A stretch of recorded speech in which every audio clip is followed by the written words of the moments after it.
Hello out there, and doing a designer spotlight today on my buddy Caleb from Knight's Edge Bladeworks, and I wanted to just take a few minutes today and go over some of the models that he's designed and the things that are upcoming from him, because I think he's just a very talented young designer, and I've enjoyed very much the two models from him that I've been able to get in hand.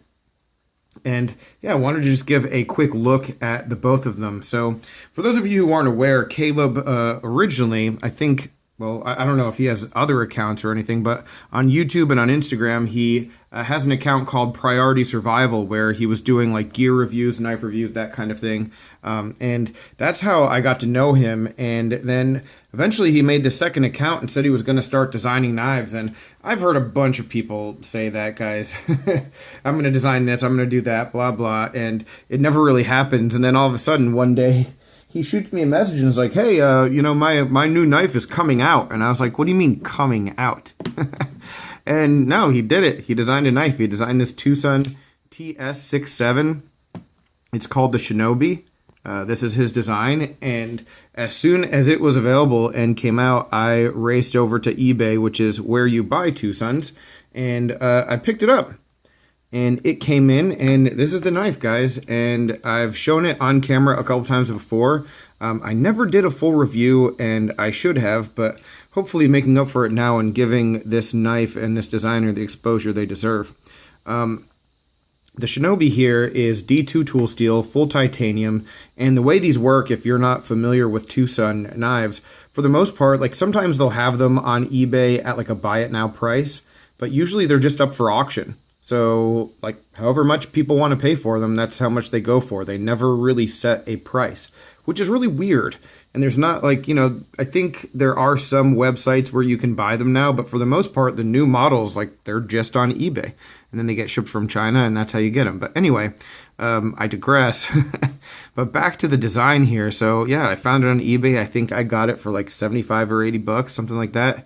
And that's what they seem to go for, is something in that range, sometimes more. And it's just a really well executed titanium frame lock knife. It has this, well, not really unique anymore, because there are some other models from other companies using this kind of like anno design, but it is good looking, sort of like a tree branchy kind of thing, and I like how it does just connect all the way around so the pattern doesn't stop, even though, there's breaks in the scales. So that's done very nicely. But overall, I just like the way that this knife performs. I like the way that it opens and closes. I've said it a couple times. It is definitely the smoothest knife in my collection. Just excellent opening and closing. The lockup is perfect on this knife. The blade shape is a big talking point for most of his models. I'll open this one. We'll get to this in a second, but you can see very similar kind of blade shape as well. But this one right here, the Shinobi, the first one, when I first posted pictures, or I think it was a video of it on Instagram, there were a couple of people that just voiced concerns with how thick it was behind the edge and, not very good for piercing with this, maybe signature, I guess is the best way to call it, like a signature kind of shape here, that not very many knives have. But from my using it, I had zero problems, guys. I do know, and I mean, if you can feel it's just going to be a little bit thicker behind the edge with that blade stock and how like low that grind starts, sure. But I mean, this knife cut really well, just ripped up some cardboard, no problem at all. As far as piercing goes, I thought that would be a problem, and this wouldn't be the best knife to start like a piercing cut, but you can definitely, just with the sharpness here, you can definitely pierce cardboard to start a cut if you have to. So while maybe this is not ideal for some things, and it's not going to be a lot of people's preferences, I didn't really see any functional setback when it came to actually using the knife. Ergonomically, again, just very simple and clean, but it works. And having the flipper here is pretty clutch because it serves as the guard and really helps get everything locked in. Do I wish there was a little bit of jimping? Sure, but no hot spots with just the way it's machined, so that sort of makes up for it. And then we do have a pretty nice little pocket clip here. Like I said, it sort of goes with the whole theme of the knife. So yeah, I was a fan of this one and the D2 steel, and I think from what Caleb has told me that they're going to be releasing maybe an M390 version and a carbon fiber version in the future, which is super exciting. If you're looking for one of his designs that doesn't have this kind of, like I said, signature, I don't know if it is a signature blade shape, but seems like it is going to be. If you're looking for something that isn't quite like that, he does have a Tucson that is a little bit different. I'll put in a picture right here. I don't have that one yet. Definitely interested in it, but I just haven't gotten to it.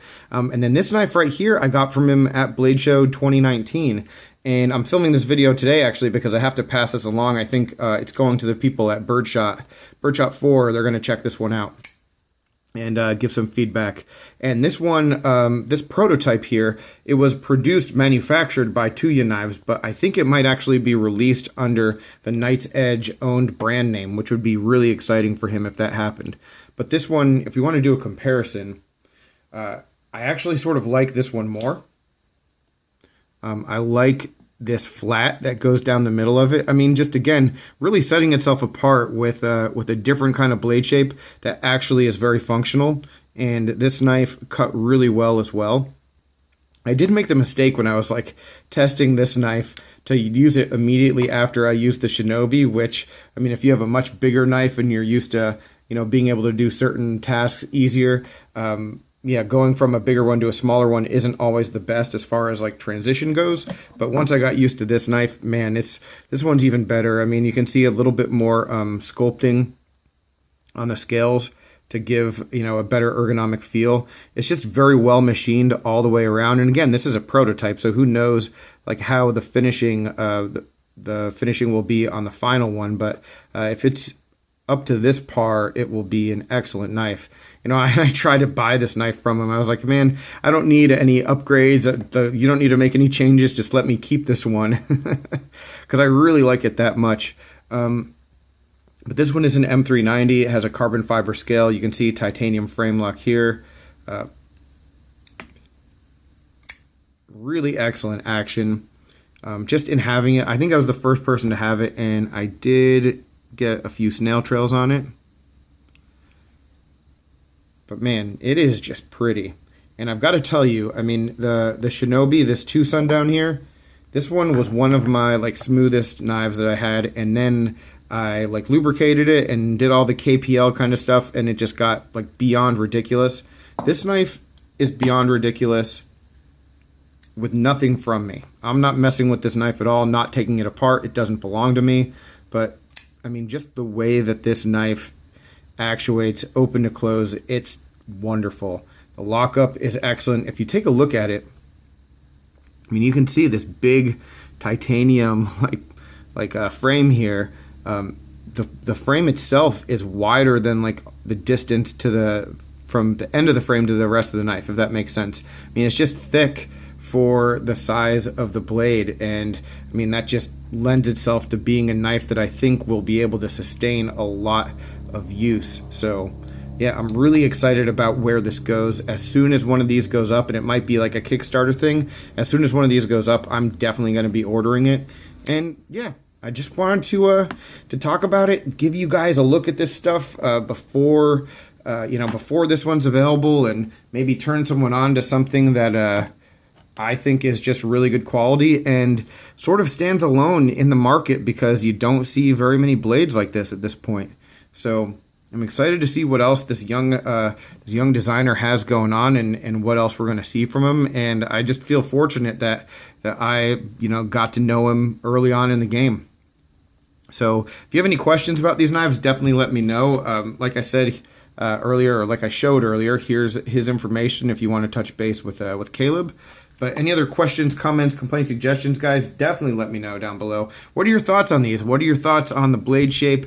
The designs, what kind of feedback would you have? Always interested to hear stuff like that, and I can definitely pass it along. But thanks very much for watching. I appreciate it. I'll talk with you soon. Have a good one.